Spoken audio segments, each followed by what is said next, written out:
Hi, everybody. Welcome to Mad Duck Tales. I'm your host, Victor Shear, former airborne medic, bear guide, traveling nurse, homesteader, bank robber, prisoner, and now podcaster. I got a great story. Earlier, I said that this place was named Mercedes, and it is after this girl. But I'm going to tell you the story of Mercedes. Look at that. 17 years old, Poland, 1938. Okay, so it's Poland, 1938. Mercedes is 17 years old.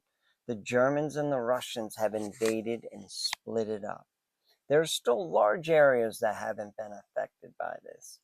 In one of those areas is a village that Mercedes lives in. Now, outside Mercedes Village, about 4 miles, is a small general store slash restaurant slash post office that she would work at part time. She would ride her bicycle there, and on her bicycle, she had a basket. And in that basket, she always carried two things. One was a medium sized game bag, and the other one was an old Smith & Wesson 6-shot pistol. She kept it in an old American 45 black leather pistol case. Her dad had picked him up during his service in World War One.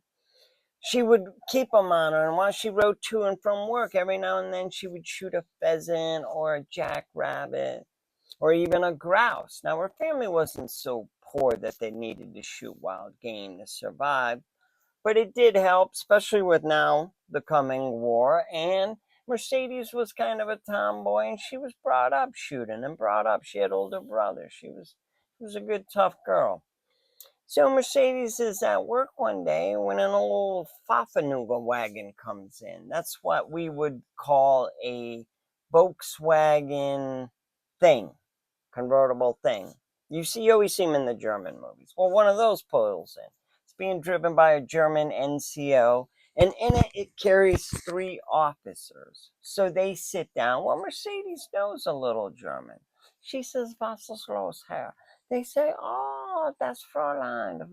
What's your name?" She says, "Mercedes." Of course, they love Mercedes. I don't know, Volkswagen, but they probably drive a Mercedes Benz at home. Everybody cool kind of does, like me. But but so they order sauerkraut sandwiches and beers because all German soldiers eat sauerkraut sandwiches. She goes gets it. They get to drinking. They're all happy. Their waitress is one of the good Germans. They're coming to liberate, and they're drinking, and they're drinking pretty heavy because liberation's a lot of work, and they have to do it this afternoon. So they get to talking amongst themselves a little bit louder than they should have about this afternoon's plans. They're going to roll into Mercedes Village. On the way there, they're going to pick up 42 troops. They're going to go into a village. They're going to tell them they're having an emergency registration slash census, that they just need to get the people together quick. The quicker they get it together, the quicker they get it over with, and they're out of there. There's a large grain building. They're going to push them all in there, nail the door shut, catch it on fire, burn it down. Well, they had done this before, and they realized that once these people catch on fire or get really hot, they don't care about the machine guns. They're going to run anyway. So they have to set up like an L-shaped ambush so that as the people break free, they can shoot them, but God forbid they should absolutely hit one of their own troops. So Mercedes hears all this. She goes back and tells the dishwasher. Now, years later, the dishwasher will claim Mercedes knew he had a crush on her. She says she didn't know. He says everybody knew. It's the only reason he was working there. So she goes back, goes to the dishwasher, says, "Hey, when those Germans leave here, they're going to meet some troops, and they're going to go slaughter everybody in my village." The dishwasher says, "Don't let him leave." He's trying to think of a plan. She's like, "Great, right?" So she walks out, she grabs that pistol, unholsters it, walks in, 1 Mississippi, 2 Mississippi, 3 Mississippi, 4 Mississippi. She shoots all four. She walks back to the dishwasher, she puts it down, she takes off her apron, she folds it up, puts it there, takes the pistol, puts it in the thing, gets on the bike, starts riding it towards the village to warn them. Well, she doesn't go very far. All of a sudden, that German thing pulls up. It's a dishwasher. He's like, man, the car. I was talking about sabotaging the car. Get in. So now they go down. They warn everybody. The village is razed by the Germans, but the people get away. They spend the next 7 years in the resistance. 1945 comes. They finally get back home. The village is gone.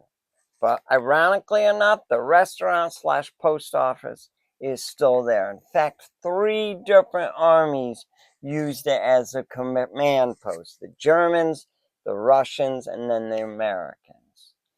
So they end up getting jobs there. They end up getting married. They end up buying it. They end up having a family, passing it on to their daughter, who passes it on to her granddaughter. And it was actually her great-granddaughter that was making these things and had like a cool museum set up.